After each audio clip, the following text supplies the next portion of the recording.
every time I score a goal in this video, the ball will get older and therefore harder, heavier and more painful to kick. We'll be taking a journey through the ages of football, testing the brand new 2026 World Cup ball compared to balls such as a cork football and even a football used in 250 BC. So this is the official match ball of the 2026 World Cup with a price tag of £130. It's safe to say footballs these days are a lot more expensive than they used to be, so I best score quickly with it. And for each ball, I have to select a prop from the challenge zone to complete each shot with. Let's make this first one quite hard. I'm going to go with the rebounder to set me up for a nice volley. First try. Oh! Oh yes! 2026 ball complete. But remember, things are only going to get harder from here. And if at any point Ben gets stuck on a level and can't complete the challenge, he has to give away £1,000 to one of you guys watching. So stay tuned. So now we're rolling back the time to one of the most iconic World Cup balls of recent times, the Brazuca from the 2014 World Cup in Brazil. And this is actually the special colourway they used in the final, which is worth around £400 today. It's crazy because as the balls get older, technically they become worse to play with, but they actually get more expensive as a collector's item. So for this ball, I'm thinking to get another difficult challenge out the way, the crash mat, because I'm going to have to score an acrobatic goal with this thing. Here goes nothing. My bite's looking a bit rusty today. And after a few more goes at this shot, it was definitely more difficult than the previous challenge, but a few minutes later, I hit the back of the net. Oh, yes! So that's 2 balls done, but we're only just getting started. We've still got footballs from the 1800s, 1500s, and the earliest football ever recognised by FIFA from 250 BC. But now let's roll back the years to the 2010 World Cup, so potentially the most controversial ball of all time. So as you probably know, this is the Jabulani. And when it first came out, Adidas received so many complaints due to how uncontrollable and unpredictable this ball was because of how light it is. Despite all the criticism, this still became the most sold ball of all time. But if you want to buy one now, this will set you back about £500. Right, now I don't like the thought of what could be inside this mystery box. So I think I need to get it out of the way because we still have so many balls to come that are going to be way harder to shoot with than this. Right, what's it going to be? Oh, call out where you're shooting. Okay, so basically, if I call out top right and score, but the ball goes in the bottom right corner, it doesn't count. To be fair, it's got to be screamers only with this ball. So let's actually call out top right. It doesn't even matter that you know where I'm shooting with this ball. That one ain't top right, by the way. All right, we go again. I can get better with this thing. Oh, nope. Whoa. I can see why strikers complained as well as goalies, because sometimes this thing really does have a mind of its own. Oh, nope. This ball moves like Jagger. Oh my. Oh, full-time bin man, part-time YouTuber. These balls are a breeze compared to some of the ones we've got coming up though. So up next is the Adidas Finale 7 from 2007, which is probably the rarest ball yet. It was designed using a star pattern to symbolise the Champions League identity because it was made for the Champions League final. This is like a history lesson, but fun. Okay, I think I need to get the blindfold out the way because if I leave this for later, I might be saying goodbye to that £1,000. I score goals in my sleep, so they shouldn't be too difficult. Oh, I spoke too soon.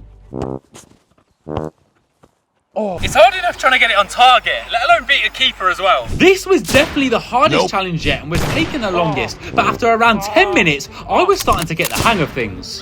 Oh, yes! So now we're heading back to 2005, and this was the ball they used in the Premier League that season. This T90 Aero ball went down in history as probably one of the most iconic and popular balls ever in Premier League history. So much so that they actually remade it for the 2024 season. So let's see how good this ball really is to strike. Okay, I'm gonna go with the dice here, and whichever number I roll is the amount of touches I'm gonna have to take before getting my shot. Here we go. Oh, okay, 3. Let's see how this goes. Here we go. 1, 2, 3. Oh no. I can really get some power behind this thing with a volley. And this ball's just asking for it. You wouldn't catch me finessing this thing. This ball's designed for straight laces. Oh yes, touch.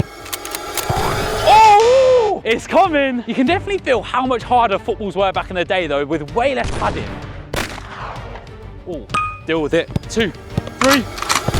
Oh yes. Just gonna check the net's okay after that one, and I'll go get the next ball. So from this point, the footballs are now before my time. But can I complete all of them before we get to the final mystery football from over 2,000 years ago that's completely unrecognisable? This is the Azteca ball, which was used for the 1986 World Cup, which was the world's first fully synthetic football, making the change in technology from leather footballs. This was the ball used by Diego Maradona when he scored his famous Hand of God goal, which is still a sore subject for us England fans 40 years on. So for this one, let's call in some reinforcement for Luke, because he clearly needs it. Let's set up a wall with the mannequins, and I'm gonna have to score a free kick around them. Now this ball wasn't the easiest to strike and was definitely the most painful to kick so far. No wonder players back then resorted to scoring with a handball. This is basically a harder version of the call-out shot, because he knows where I'm going and I have to get it up and over a wall. But I kept going, and eventually I managed to get the goal.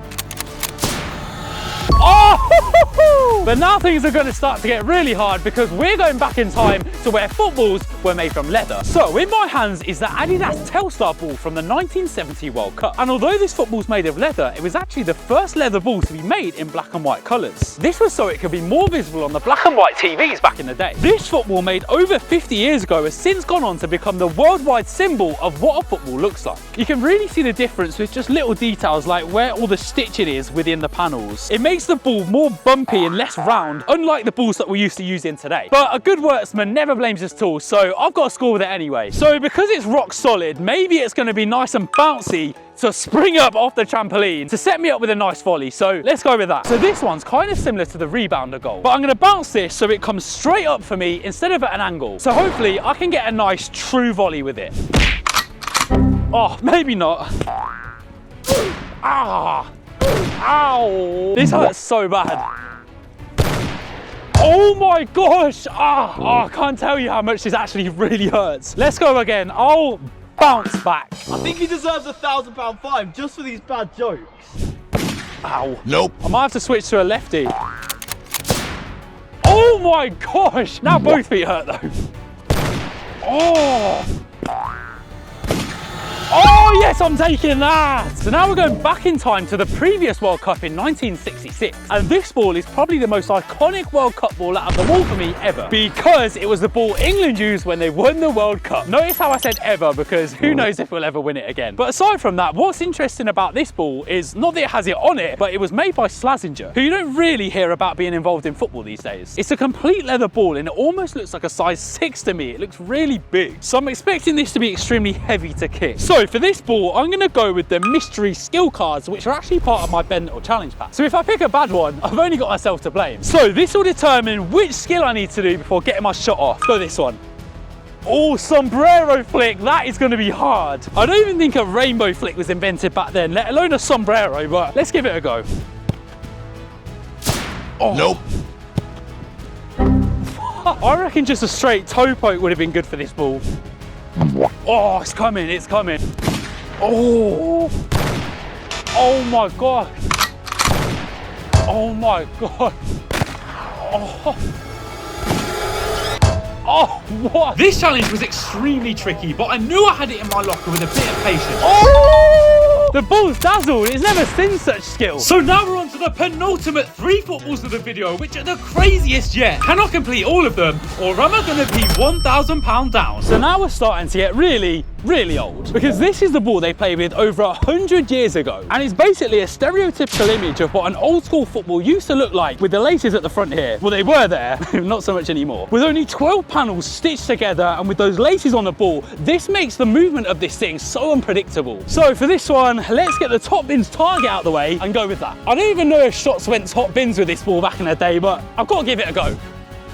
Ow! One thing I will say is these thin modern day boots are definitely not designed to kick old hard footballs like this. Nope. Oh, I don't even think finesse shots were invented back then too. This ball just doesn't curl. I might need to switch my technique up. Nope. Oh. Oh, no. Oh my gosh. The ball does not want to go in.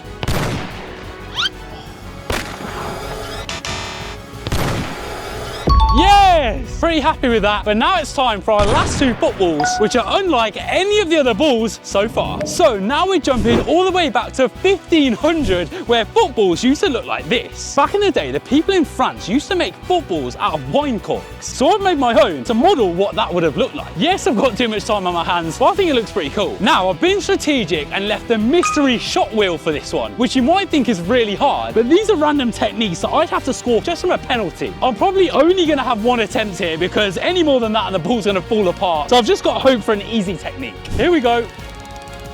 Weak foot. Okay, it's not the best and it's not the worst. Let's give it a go. So this was it. I've come all this way. If I can't score within one attempt, the whole challenge is over. Oh! Yeah, I don't know how they made these things sturdy back in the day, but that's cork ball complete. Luckily, I got it in one shot. And on to the last ball.